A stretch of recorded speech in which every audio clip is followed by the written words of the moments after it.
Hey guys, SimCoder here, and today we'll be starting on how we can create a post and allow the user to take pictures, access the gallery, and choose an image from there, and all of that. So in this lesson we'll learn how to use the camera using React Native with Expo, and how to access the gallery again using React Native and Expo. So it should be a fun one, so let's do it. Before carrying on with the video, I just want to let you know that only around 20% of you guys are actually subscribed to this channel, so if you don't want to miss any single video in the future, be sure to subscribe and to hit the notification bell.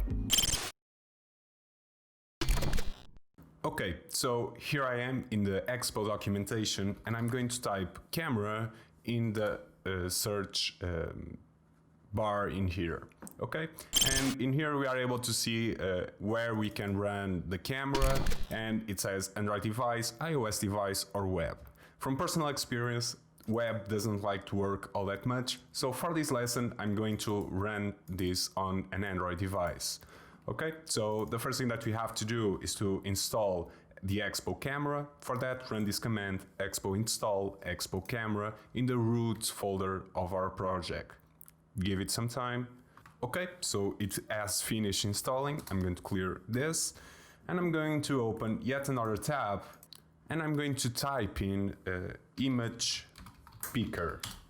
When I type image picker, again, a preview of this component will appear, and as you can see, the platform compatibility is for everything, so you can run this on basically anything that you are developing this on. Okay, and I'm going to install, running this command, expo install expo image picker. Okay, do exactly the same thing and give it some time. Okay, so it has finished installing once again, and we can go ahead, clear it, and start the Expo server by running expo start, and you can add the -c in order to clear the cache. So the first thing that we are going to handle is the camera, and this is going to be pretty straightforward. We are going to learn how to use the camera and how to save pictures from the camera. We are going to use this basic example, and I'm going to grab it all, go into our VS Code, and let me see where it is. Okay, here it is. And I'm going to clear all of this and place the example in here. Okay, this is the most basic version of these components, and we are going to alter it in order to better fit our needs. But for now, I'm going to run it on my phone and show you how it looks in the most basic form. Okay, so it deployed successfully, and if I hit add, as you can see, we are able to see the image, and this is my screen in the state that it is right now. However, it does seem a bit distorted. We are also able to flip the image, and hi there, but again, the image is distorted. My face is not that long and short on the sides.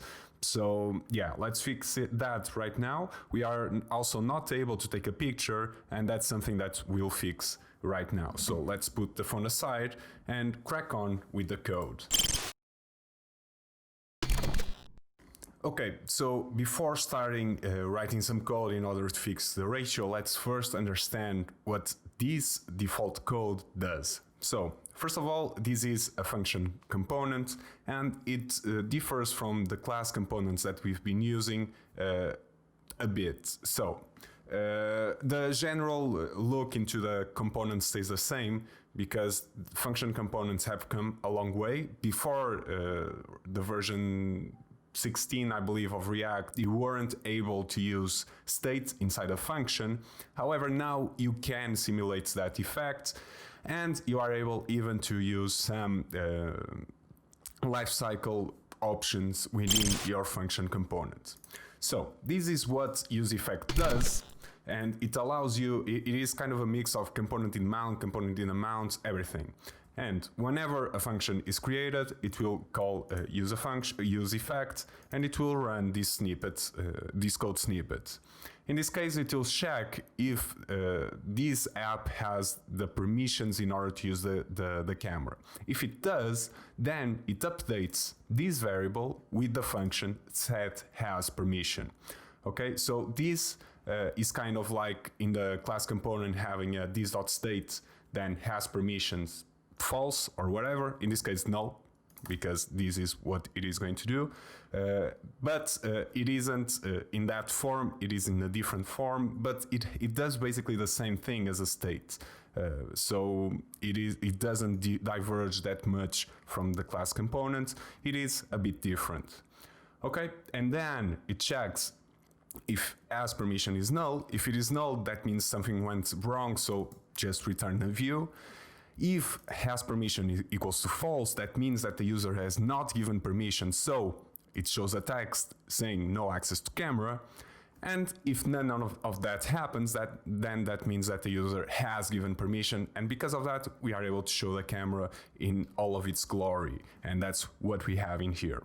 So now let's handle the CSS to make it so that the ratio seems better and that we have a squared image just like Instagram. For that, we are going to clear up a lot of the code.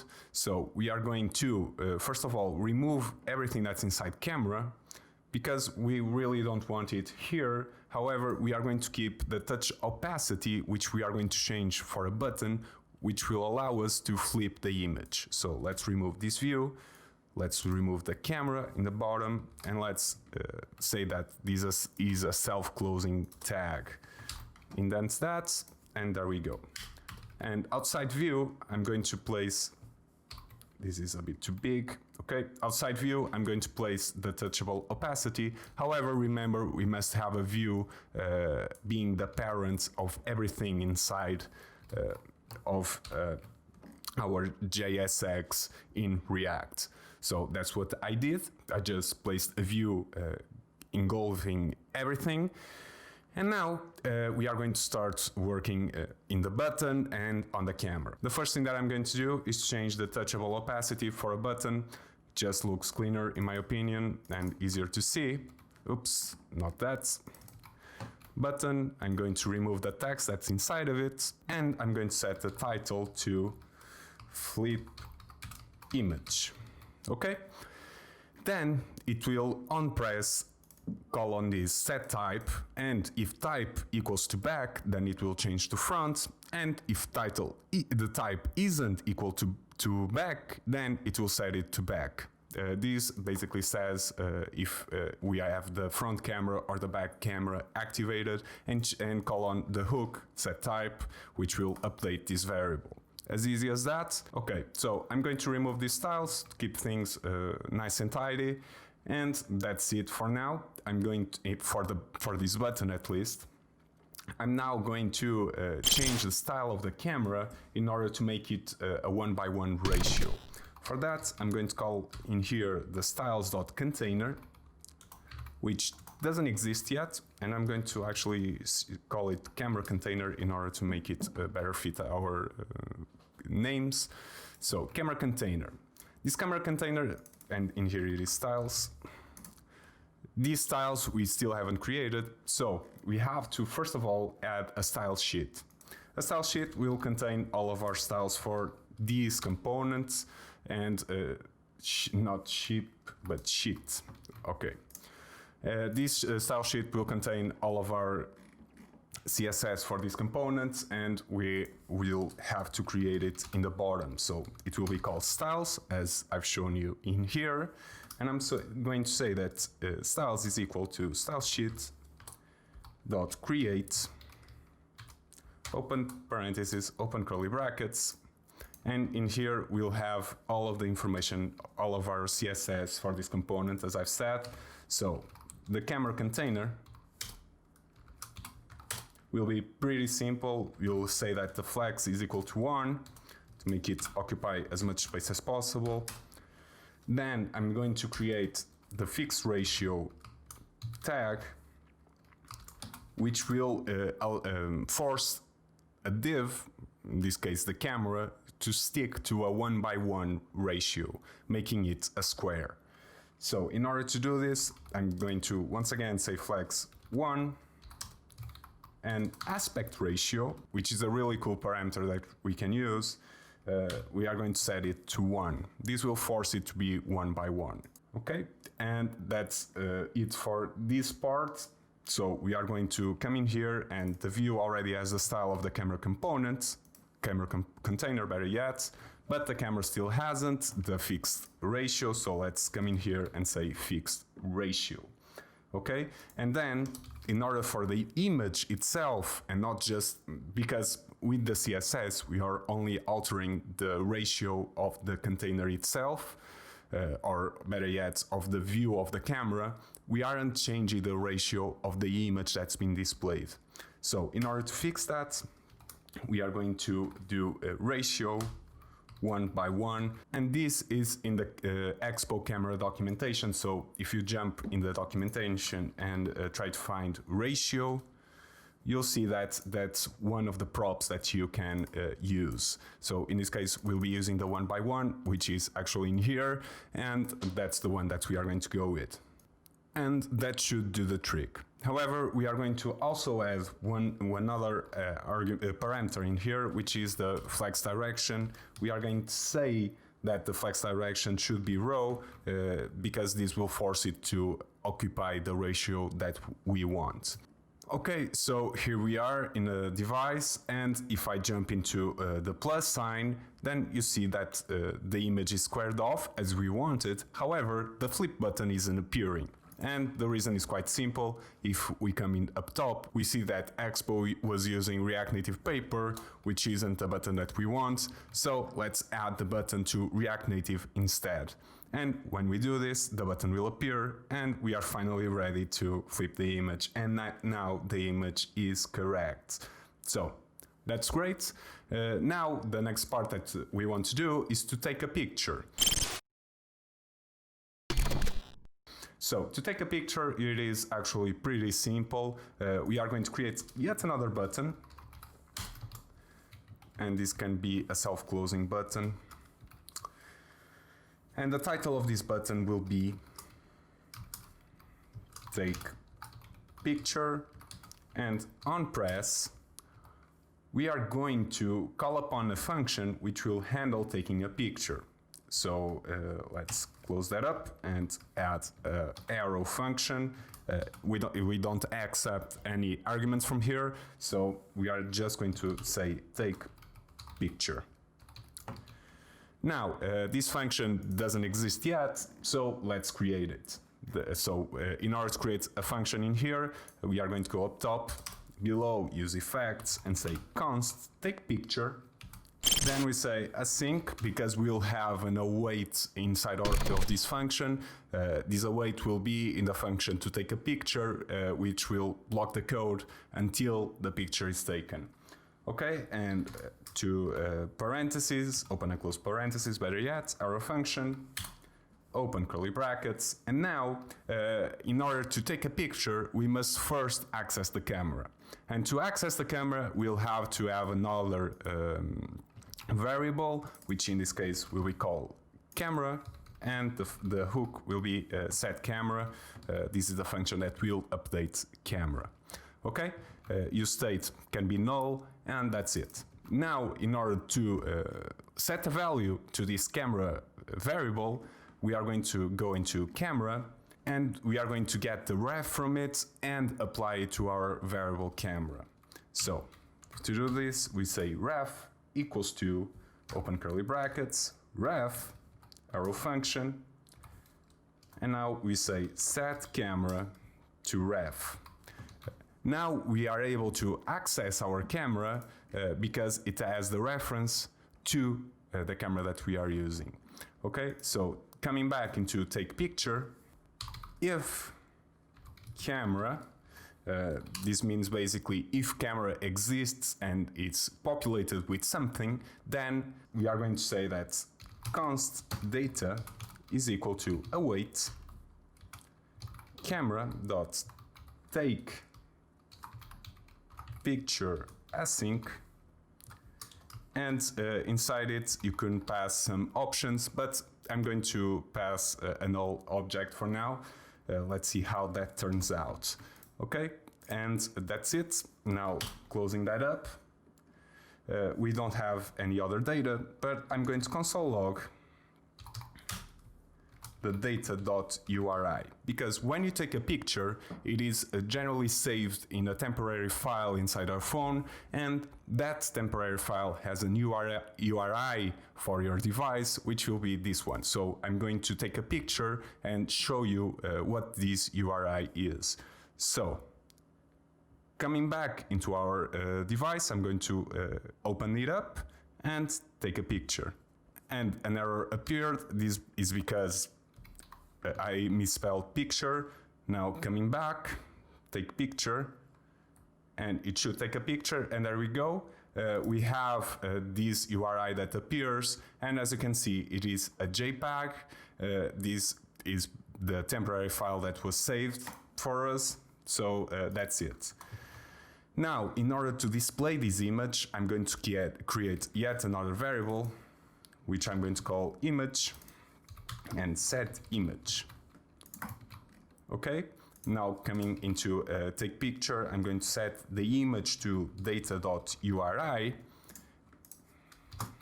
I'm going to remove the log, and going below, I'm going to create an image which will only display if the image URI, which we set in here, is not null. So in order to do that, all you have to do is open curly brackets and say image and image. This is a tag, this is our container for the image.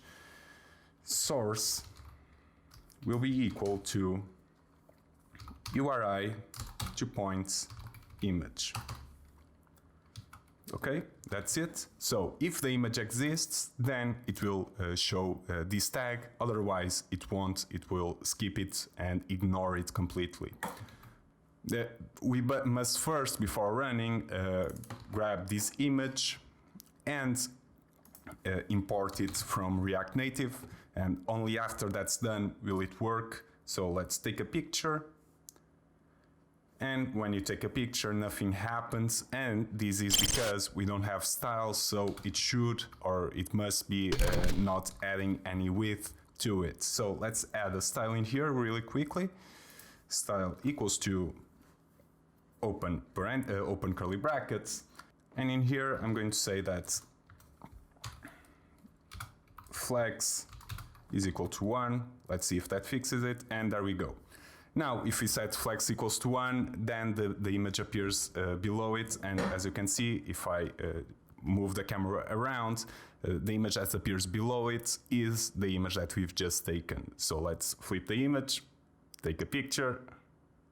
That's not a great picture, but it does the trick, so you can understand what's going on. So whenever the image is not null, it fixes the image below it. Okay, so as far as the camera goes, we are done. Now we are able to jump right into the gallery. So here we are in the expo documentation for the image picker, and we are going to just grab what we need and let expo handle everything else, because there's not a lot of customization to do in here. Okay, so the first thing that we have to do is obviously to import the image picker. Then going below it, we have to check if we have permissions for this image picker, and this is done using this piece of code. However, it uses the same variable as up top, so I'm going to remove this and say gallery status, and now instead of status we have to say gallery status dot status, and this will check if we have permissions for that. I'm going to also do the same thing for the camera in order to keep things a bit more coherent, and I made a typo in here. Okay, camera status, and let's say camera status dot status equals to granted. This will give out a boolean true or false, and the same thing below. Okay, now we must have two permissions, so we must have the gallery permission and the camera permission. Camera permission, set has camera permission. That's it. Now, just place the set has camera permission in the camera space and do the same thing for the gallery status. I'm going to quickly grab this because it is easier. And set has gallery status, set has gallery permission, better yet, and change the camera status for gallery status. And that's it. Now we are checking if we have our permissions to use both the camera and the gallery. However, we are going to also make the check in here so that the user cannot upload a picture if the user hasn't given permission for both the gallery status and the camera status. Okay, so in here it has camera permission, and I made an error there. I'll fix it in a second. And that's because in here it should be has gallery permission. Okay, has gallery permission. And now if we jump right in here, nothing happens. That means that we already have permissions for that. So great. Now we must add the button in order to start a picking image process. The first thing that we are going to do is to create the function to pick the image.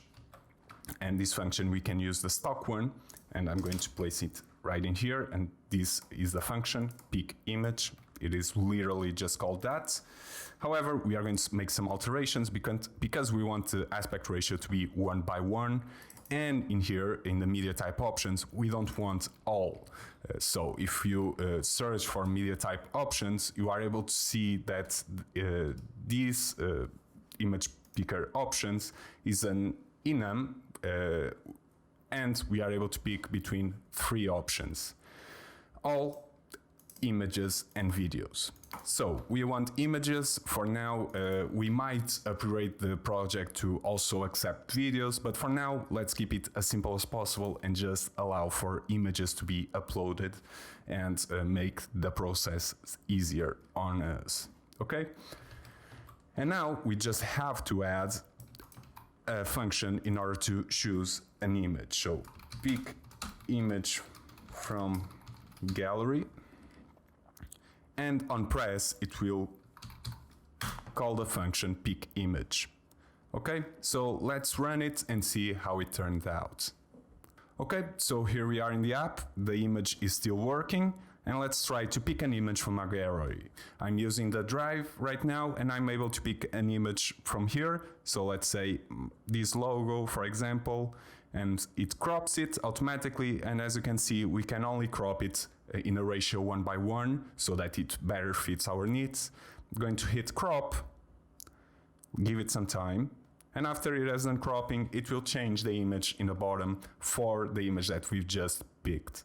So we are also able to take a picture yet again, and it will replace it. And we can go back to picking an image from the gallery and saying crop, and it should change back to the image that it was before. So there we go. Okay, so right now we have everything working as it should. We are able to take pictures, we are able to choose images from the gallery. So the next step is to upload these images to our Firebase storage and to create an instance for them in the Firestore database, and then we are done. We are able then to start working on the profile, and in our feed, in our follow and unfollow feature. So that's it. Everything is working as it should be for this part of the series. So we are ready to start working on the next part of the project. So let's do it. So if you like this lesson, please do give a like, a subscribe, and that's it. Thank you all so much for watching. I hope to see you again tomorrow, and ciao!